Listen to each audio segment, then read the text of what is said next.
Pamiętacie Downton Abbey, serial opowiadający o brytyjskiej arystokracji i służbie w czasie I wojny światowej? Jest gra, która stara się odtworzyć te realia na żywo. Sprawdziłem, jak to działa. Witam na czasie dżentelmenów. Nazywam się Łukasz Kielban, a dzisiaj opowiem Wam o moich wrażeniach z LARPa Fairweather Manor.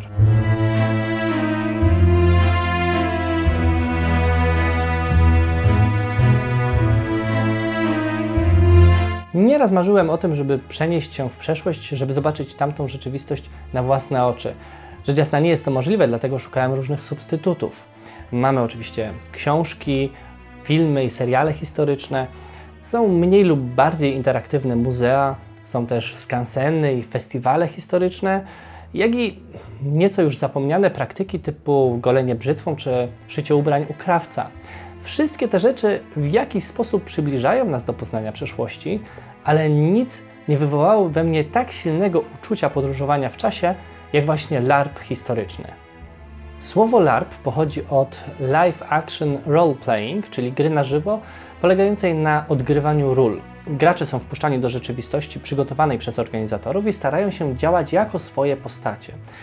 Często są uzbrojeni w odpowiednie rekwizyty, stroje i makijaże, które pozwalają im się stopić ze swoją rolą, jak i ze współtworzonym światem.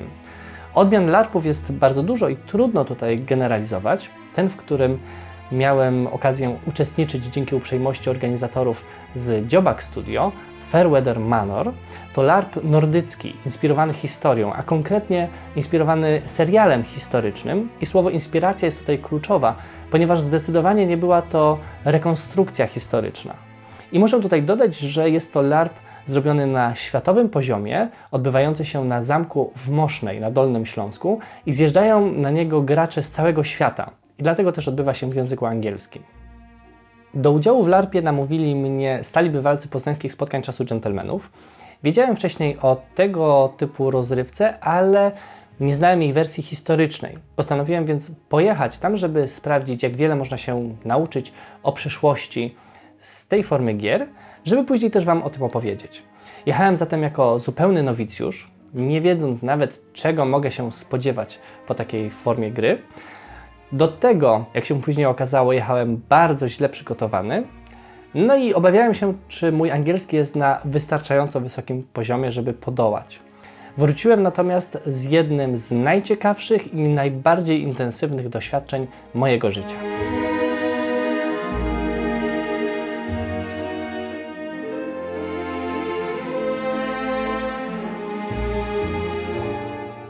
Zgłaszając się do gry, wiemy już, w jakich realiach się toczy, mamy więc mgliste pojęcie o dostępnych rolach. Wypełniamy krótki formularz dotyczący naszego charakteru i wybieramy spośród listy postaci interesujące nas role. W Fairweather Manor będziemy wybierać między arystokracją, artystami i innymi gośćmi, a służbą.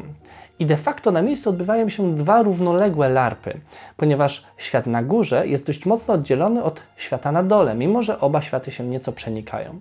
Dlatego wybór między górą a dołem będzie kluczowy dla rozgrywki.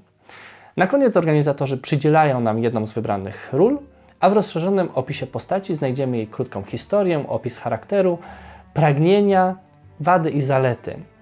Możemy te detale nieco zmieniać na własne potrzeby, ale w gruncie rzeczy naszą rozgrywkę będziemy opierali właśnie o ten opis.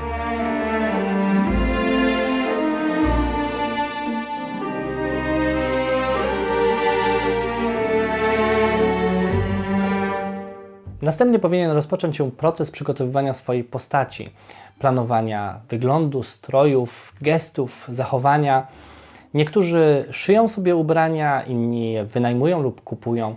Zbiera się rekwizyty, niektórzy nawet miesiącami ćwiczą akcent, żeby nadać swojej postaci realizmu. Sięga się po literaturę, żeby móc zabłysnąć wiedzą w rozmowach, w grze. I przygotowywanie swojej postaci może być naprawdę wymagające, zwłaszcza jeśli chce się, żeby była wiarygodna, a zaangażowanie w ten element niektórych doświadczonych graczy wręcz zadziwia.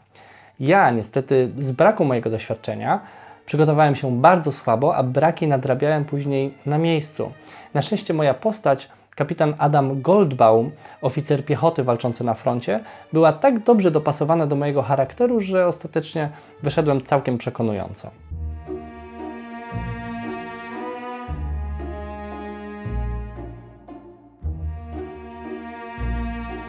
Sama rozgrywka nie zawiera konkretnych misji ani celów do osiągnięcia. Nie ma też zwycięzców. Chodzi o to, żeby wczuć się w budowaną rzeczywistość i podążać ze swoją postacią. Akcja rozpoczyna się w momencie zjazdu gości na ślub córki księcia Fairweather, właściciela majątku. W tle toczy się wojna, zatem 2 dni na zamku i uroczystość jest dla wszystkich momentem wytchnienia. Nie trudno domyślić się, że w tych okolicznościach serca młodych ludzi biją zdecydowanie mocniej, zatem zawiązują się nowe związki, a niektóre rozpadają. I właśnie ta oś miłosna jest moim zdaniem tutaj na pierwszym planie. Poza tym toczy się normalne życie. Dyskusje o wojnie, o zmieniającym się społeczeństwie czy nowoczesnej sztuce. Zauważymy wyraźny podział na towarzystwa męskie i damskie, a jeszcze wyraźniejszy na służbę i możnych. Odbywają się spacery, pokazy ptaków łowczych czy ostatnich osiągnięć motoryzacji, lekcje szermierki i tańca, uroczyste obiady i bale. Pozornie nuda, ale możliwość wcielenia się w swoją postać i podejmowania decyzji jako ona jest dla nas niesamowitą możliwością sprawdzenia się w bardzo nietypowy sposób. I gracz, który wejdzie w swoją rolę, będzie miał niezwykle intensywne przeżycia, a jego alter ego długo nie będzie chciało go opuścić.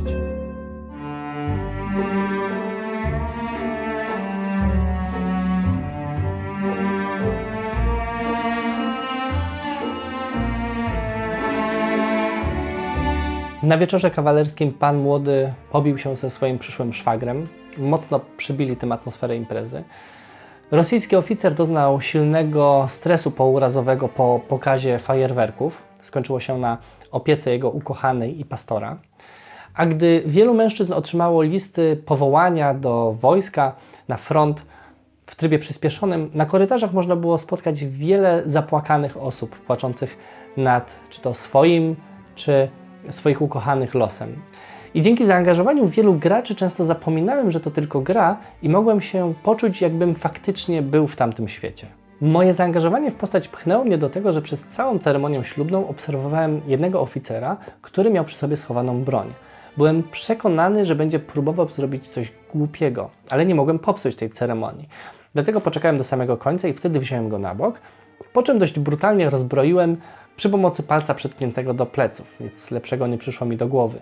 Okazało się, że był to rewolwer historyczny, który miał być prezentem dla pana młodego, ale darczyńca nie zdążył go przekazać w odpowiednie miejsce przed ślubem. Była to akcja, która przysporzyła nam ogromną dawkę adrenaliny i długo później po rozgrywce się z tego śmialiśmy i co ciekawe, byliśmy jedynymi świadkami tego wydarzenia.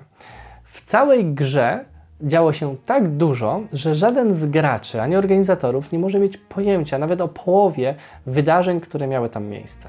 Nie obyło się jednak bez trudności. Mój brak doświadczenia sprawił, że nie zawsze wiedziałem, co ze sobą zrobić. Dziś już wiem, że jeszcze przed grą mogłem nawiązać wstępne relacje na grupie facebookowej. Na miejsce przybyłem sam, chociaż scenariusz zakładał również obecność mojej siostry i rodziców. Byłem więc nieco osamotniony. Na szczęście niektórzy gracze wciągali mnie w niektóre działania i w ten sposób stałem się ekspertem od Vista, gry w karty, której zasady poznałem dopiero na miejscu. Okazało się również, że swoboda w grze wymaga bardzo dobrej znajomości języka. Mój angielski pozwalał na dostateczne prowadzenie small talków i luźnych dyskusji, ale gdy akcja nabierała tempa, a tematyka była skomplikowana, zaczynałem się gubić. Nie była to przeszkoda, która uniemożliwiała rozgrywkę, ale nie pozwalała też mi rozwinąć skrzydeł.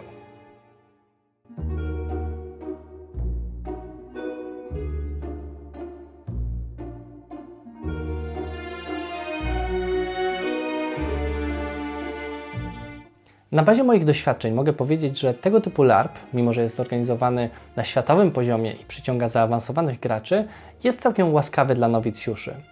Moim zdaniem najważniejsza jest umiejętność wzięcia zabawy na serio, żeby nie wychodzić zbyt często ze swojej roli, co mogłoby popsuć grę innym graczom. Do tego przyda się nieco wyobraźni i dystansu, ponieważ w tej arystokratycznej posiadłości znajdziemy wiele elementów niepasujących do układanki.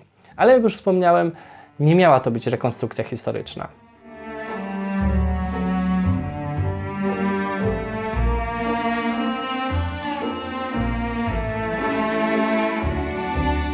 Choć nie jest to wehikuł czasu, a gracze często nie znają zasad panujących w przeszłości, była to dla mnie najlepsza z dotychczasowych forma przeniesienia się w czasie.